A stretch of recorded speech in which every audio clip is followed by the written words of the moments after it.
മാർക്കല്ലേ ഇത്, ഒന്ന് നോക്കിയെന്ന് പറയുമ്പോൾ ഡോക്ടർ വന്നു എൻ്റെ അടുത്ത്. എന്നിട്ട് പറഞ്ഞു ശരി കുട്ടിക്ക് ഒട്ടും ക്ഷീണമില്ലെങ്കിൽ നമുക്ക് ഗ്ലൂക്കോസ് ഇടാം, ഒട്ടും പറ്റുന്നില്ലെങ്കിൽ ഗ്ലൂക്കോസ് ഇടാന്ന് പറഞ്ഞിട്ട് ഒരു സിസ്റ്റിനെ ഏൽപ്പിച്ചു. ആ സിസ്റ്ററോട് ഞാൻ നേരത്തെ പറഞ്ഞു എൻ്റെ മോളെ BP ഒന്ന് നോക്കോ, അത് എന്നെ വഴക്ക് പറഞ്ഞിപ്പോയി. ഗ്ലൂക്കോസ് ഇടാൻ പറഞ്ഞപ്പോൾ അതും വീണ്ടും വഴക്ക് പറയാം എൻ്റെ അടുത്ത്. നിങ്ങൾ ഈ സദാ സമയം ഗ്ലൂക്കോസ് ഇട് പറഞ്ഞിട്ട് ഒന്നും കാര്യമില്ല, അത് 2-3 ഗ്ലാസ് വെള്ളേ കാണത്തുള്ളൂ, അതിപ്പോ ശരീരത്തിൽ കയറി ഒരു കാര്യമില്ല എന്ന് ആ സിസ്റ്റർ എന്നെ വഴക്ക് പറഞ്ഞു. എനിക്ക് അറിഞ്ഞൂടെ ശരിയോ തെറ്റോ എന്നുള്ളത്. പക്ഷെ ഞാൻ ചിന്തിക്കുന്നത് അത്രയും നടക്കാൻ വയ്യാത്ത ഒരു കുട്ടിയല്ലേ, 2-3 ഗ്ലാസ് വെള്ളം കുട്ടീന്റെ ശരീരത്തിൽ കയറി അത്രയും ആ കുട്ടി ഒന്ന് എഴുന്നേക്കല്ലോ എന്ന് എന്റെ ചിന്ത വന്നത്. വെൽക്കം. ചില അനാസ്ഥകളെ എത്ര നടപടികളുണ്ടായാലും എത്രമാത്രം പ്രതിഷേധങ്ങൾ അരങ്ങേറിയാലും അത് പിന്നെയും ആവർത്തിക്കപ്പെടും. അതുപോലെ ഒരു അനാസ്ഥയാണ് ആശുപത്രി അനാസ്ഥ. അതായത് വൈകിയുള്ള ചികിത്സ, അതുമൂലം മരണമടയുന്നത്. ഈയിടെ അങ്ങനെ ഒരു അനാസ്ഥ മൂലം ജീവൻ നഷ്ടമായ ഒരു 4ാം ക്ലാസ് വിദ്യാർത്ഥിനി. ആ കുട്ടിയുടെ രോഗത്തിന് ചികിത്സാ ഫലം ഈയിടെ വന്നു. ആ കുട്ടിക്ക് അമീബിക് മസ്തിഷ്ക ജ്വരമാണെന്ന് കണ്ടെത്തി.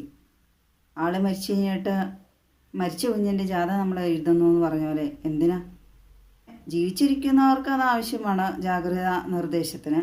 ആ കുട്ടിയുടെ അമ്മയുടെ അഭിമുഖം കാണാനിടയിൽ അതിൽ അവർ പറയണ കേട്ടിട്ടുണ്ടെങ്കിൽ എന്തിനാണ് ഈ നേഴ്സുമാരും ഡോക്ടർമാരും ഒക്കെ ആ ജോലിയിൽ തുടരുന്നത്? അവർക്ക് ഇഷ്ടമല്ലെങ്കിൽ അവർ അതിനകത്ത് ഒരു പ്രതിബദ്ധതയും ഒരു ആത്മാർത്ഥയില്ലാത്ത ആൾക്കാരാണെങ്കിൽ എന്തിനാണ് അവർക്ക് ഈ ജോലി? അങ്ങനെയുള്ളവരെ എടുത്തു മാറ്റണം സർവീസിൽ നിന്ന്. എല്ലാ ഡോക്ടർമാരും എല്ലാ നേഴ്സുമാരും അല്ല, 4ാം ക്ലാസ് വിദ്യാർത്ഥിയോടും അവരുടെ അമ്മയോടൊക്കെ മോശമായി പെരുമാറിയ നേഴ്സുമാരെയാണ് ഉദ്ദേശിച്ചത്. കോഴിക്കോട് താമരശ്ശേരി താലൂക്ക് ആശുപത്രിയിലാണ് സംഭവം. ഈ കുട്ടി നടന്നാണ് വീട്ടിൽ നിന്ന് പോകുന്നത്. ഛർദിയും പനിയൊക്കെ ആയിട്ട് അമ്മ ഒറ്റയ്ക്കാണ് കൊണ്ടുപോകുന്നത്. 10 മണിയായപ്പോൾ ആശുപത്രിയിലെത്തി. 1 മണി വരെ ഈ കൊച്ചിൻ്റെ ആവശ്യത്തിന് കൊച്ചിനെ നോക്കുന്ന അമ്മ ഓരോ നഴ്സുമാരുടെ അടുത്തൊക്കെ ചെന്ന് പറഞ്ഞിട്ട് ഇവരെ ചീത്ത പറയുകയാണ് ചെയ്തത്. അപ്പോൾ ഒന്ന് ഓർത്ത് നോക്കൂ, അവരെ സ്വന്തം മക്കളാണെങ്കിൽ അവരെ ഇങ്ങനെയൊക്കെ പെരുമാറുമോ? എങ്ങനെയായിരിക്കും അവർ നോക്കുന്നത്? ഈ കൊച്ചിൻ്റെ അമ്മ ചോദിക്കേണ്ടത് ഈ പൈസ ഇല്ലാത്തതുകൊണ്ടാണോ ഇങ്ങനെയെന്ന്. അല്ല, അതൊരു കണക്കിന് ശരിയാണ്. അവരുടെ ചോദ്യം നമുക്ക് തെറ്റാന്ന് പറയാൻ പറ്റില്ല. പൈസ ഉള്ളവരാണെങ്കിൽ ഉടനെ പ്രൈവറ്റ് ആശുപത്രിയിൽ പോകുന്നു. അവർ നൽകുന്ന അത്ര പരിചരണം പൊതുവെ താലൂക്ക് ആശുപത്രികളിൽ നൽകപ്പെടുന്നില്ല എന്നാണല്ലോ. ഒരു ശ്രദ്ധ പരിചരണം പ്രത്യേകമായിട്ട് കിട്ടാൻ വേണ്ടി തന്നെയാണല്ലോ പൈസ കൊടുത്തുള്ള ആശുപത്രികളിൽ പോകുന്നത്. അതില്ലാത്തവർ എന്നാ ചെയ്യും? എന്തായാലും സർക്കാരിനെ തന്നെ ആശ്രയിക്കേണ്ടവർ.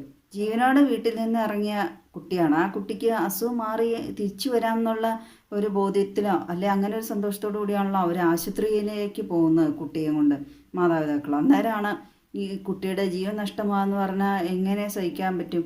എങ്ങനെ അത് നമുക്ക് അംഗീകരിക്കാൻ പറ്റും? പിന്നെ എന്തിനാ ആശുപത്രികൾ? എന്തിനാണ്? ജീവൻ രക്ഷിക്കാനല്ലേ. അമീബിക് മസ്തിഷ്ക ജ്വരം ബാധിക്കുന്നത് ജലാശയങ്ങളിൽ നിന്നാണെന്നാണ്. ക്ലോറിനേഷൻ നടത്തിയ ജലാശയങ്ങളിൽ നിന്ന് അത് ഉണ്ടാവുന്നില്ല, വ്യാപിക്കുന്നില്ല. പക്ഷേ ഈ രോഗം വരുത്തുന്ന അമീബ മൂക്കിലോ കണ്ണിലേക്ക് കയറി അത് തുളച്ചു കയറുവാണ് മസ്തിഷ്കത്തിലേക്ക്. അങ്ങനെ തലച്ചോറിനെ അത് നശിപ്പിച്ചു കളയാണെന്നാണ്. അമീബ ഇപ്പം എല്ലാത്തിലും തന്നെ എല്ലാ ജലാശയങ്ങളിലും ഉണ്ടെന്നാണ്. പിന്നെ ഉപ്പുള്ളിടത്ത് ഉണ്ടാവില്ല എന്നും പറയപ്പെടുന്നു. പരിഭ്രാന്തിപ്പെടേണ്ട ആവശ്യമൊന്നുമില്ല. ജാഗ്രതാ നിർദ്ദേശങ്ങളാണ് പാലിക്കപ്പെടേണ്ടതെന്നാണ്. എൻ്റെ സഹോദരൻ്റെ മകനും കഴിഞ്ഞ തവണ ആ അമീബിക് മസ്തിഷ്ക ജ്വരം നമ്മളെ കേട്ട് പരിചയം തുടങ്ങിയ സമയത്ത് ഉണ്ടായിരുന്നു. പ്രൈവറ്റ് ആശുപത്രിയിലായിരുന്നു ചികിത്സ. തീവ്രമായ പരിചരണമായിരുന്നു.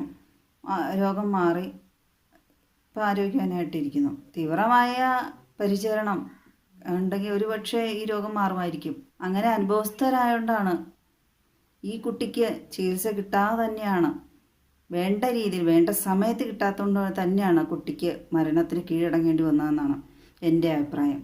അത് പറയാതെ ഇരിക്കാൻ വയ്യ. കൊച്ചിന് ഇത്രയും സീരിയസ് ആയിട്ട് അസുഖമായിട്ട് അമ്മ ആ നേഴ്സുമാരോട് പറയണം, നോക്ക്, പ്രഷർ നോക്ക്, അത് നോക്ക്, ഇത് നോക്ക്. അന്നേരം ഈ നേഴ്സുമാർ ആ അമ്മനെ തിരിച്ച് ചീത്ത പറയാണ്.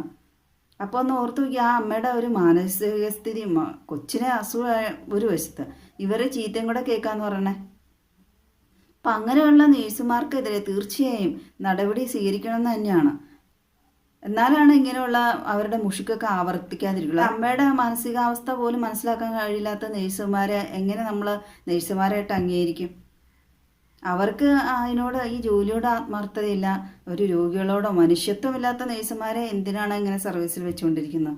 ഇങ്ങനെ പെരുമാറുന്ന ഈ നഴ്സുമാരോ ഡോക്ടർമാർക്കൊക്കെ എതിരെ ശക്തമായ നടപടികളൊന്നും സ്വീകരിക്കാത്തതുകൊണ്ടാണ് ഇത് ആവർത്തിക്കപ്പെടുന്നത്. ഈ ചികിത്സ വൈകി മരണപ്പെട്ട 4ാം ക്ലാസ് വിദ്യാർത്ഥിനിയുടെ കുടുംബത്തിന് നീതി കിട്ടണം. ആ അമ്മയുടെ അഭിമുഖത്തിൽ കണ്ട് ഈ കുട്ടി എല്ലാത്തിനും ആക്റ്റീവാണ്, കലാ കായികേതര എല്ലാ രീതിയിലും നല്ല ആക്റ്റീവായിട്ടിരുന്ന കൊച്ചാണ്. പെട്ടെന്ന് ഇതുപോലെ അസുഖം വന്നപ്പോൾ അവർക്ക് മനസ്സിലായി എന്തോ കാര്യമായ അസുഖമാണെന്ന്. അമ്മമാർക്കാണല്ലോ കുഞ്ഞുങ്ങളെ പറ്റി അറിയാവുള്ളൂ.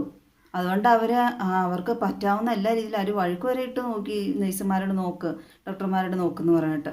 പാവപ്പെട്ടവൻ്റെ ജീവന് ഇവിടെ ഒരു വിലയും ഇല്ലേ? സമയത്തിന് ചികിത്സ കിട്ടാണ്ട് ആ കൊച്ചിൻ്റെ ജീവൻ നഷ്ടപ്പെട്ടപ്പോൾ ആർക്ക് പോയി? അവരുടെ മാതാപിതാക്കൾക്കും ബന്ധുക്കാർക്കും പോയി, ഉറ്റവർക്കും ഉടയവർക്കും. ഈ പറയുന്ന അവരെ ചീത്ത പറയുന്ന നഴ്സുമാർക്കോ അല്ലെങ്കിൽ ഡോക്ടർക്കോ ഒക്കെ വല്ല നഷ്ടമുണ്ടോ? അനക്കമില്ലാന്ന് കണ്ടപ്പോഴാണ് അവർ വേണമെങ്കിൽ ഗ്ലൂക്കോസ് കുത്താം എന്നുള്ള ഒരു രീതിയിലേക്ക് വന്നത്. എന്താ അവർക്ക് മനസ്സിലായി അത് കഴിഞ്ഞിട്ട് ഇനി അവർ കുത്തിയില്ല എന്നുള്ള പഴി വേണ്ടല്ലോ എന്ന് ഓർത്തായിരിക്കും. ആള് പോയല്ലോ, അതൊക്കെ അവർക്ക് മനസ്സിലായി കാണും. ഗവൺമെൻറ് ആശുപത്രികളിലെ പെരുമാറ്റ അനാസ്ഥകളൊക്കെ അറിയണമെങ്കിൽ നമ്മൾ അവിടെ പോയി ചികിത്സിക്കണം, അതിന് വേണ്ടി പോകണം.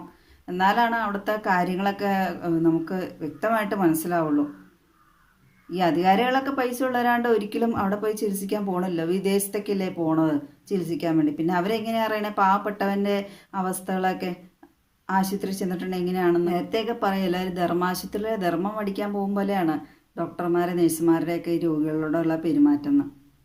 അവരുടെ വീട്ടിൽ നിന്ന് കൊണ്ടുപോയി തന്നെ ഒന്നും അല്ല, സർക്കാർ കൊടുക്കണമല്ലേ മരുന്നും, അവർക്ക് സർക്കാർ ശമ്പളം കൊടുക്കുന്നു. അതിൻ്റേതായ എന്തെങ്കിലും ആത്മാർത്ഥത അവർക്ക് കാണിക്കാമല്ലോ.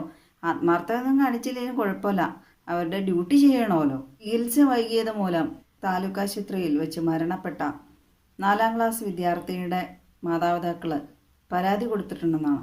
തീർച്ചയായും അവരുടെ ആ പരാതിയിന്മേൽ അധികാരികൾ ശക്തമായ നടപടികൾ സ്വീകരിക്കണമെന്ന് അഭ്യർത്ഥിക്കുന്നു. സ്വന്തം കുഞ്ഞിനെ നഷ്ടമായ അമ്മയുടെ ആ ദീനരോധനം കണ്ടിട്ടും കേട്ടിട്ട് എങ്ങനെ കേട്ടില്ല എന്ന് നടിക്കാൻ പറ്റും? അമ്മയുടെ മുമ്പിൽ വെച്ചാണ് ആ കുഞ്ഞിന് ജീവൻ നഷ്ടമാകുന്നത്. ഇതൊക്കെ കേൾക്കുമ്പോൾ ചങ്ക് പടയും. ഇനിയും ഇതുപോലെ കുഞ്ഞുങ്ങളെ കൊണ്ട് എത്രയോ അമ്മമാരെ സർക്കാർ ആശുപത്രികളെ സമീപിക്കുന്നുണ്ട്. ഭാവിയിൽ ഇതുപോലെയൊക്കെ ഇനിയും സംഭവിക്കാതിരിക്കാൻ, ചികിത്സ വൈകി എന്നുള്ള ഒറ്റ കാരണം കൊണ്ട് ഒരു കുഞ്ഞിൻ്റെയും ജീവൻ നഷ്ടപ്പെടാണ്ടിരിക്കാൻ വേണ്ടി അതിന് തക്ക നടപടി ആരോഗ്യവകുപ്പ് കൈക്കൊള്ളണം എന്ന് തന്നെയാണ് എൻ്റെ ഒരു ആവശ്യവും അഭിപ്രായവും. ചികിത്സ വൈകിയതുകൊണ്ട് ജീവൻ നഷ്ടമാകുന്ന ഇത് ആദ്യത്തെ സംഭവമല്ലല്ലോ. പല പ്രാവശ്യം ഇതിനു മുമ്പ് സംഭവിച്ചിട്ടുണ്ട്.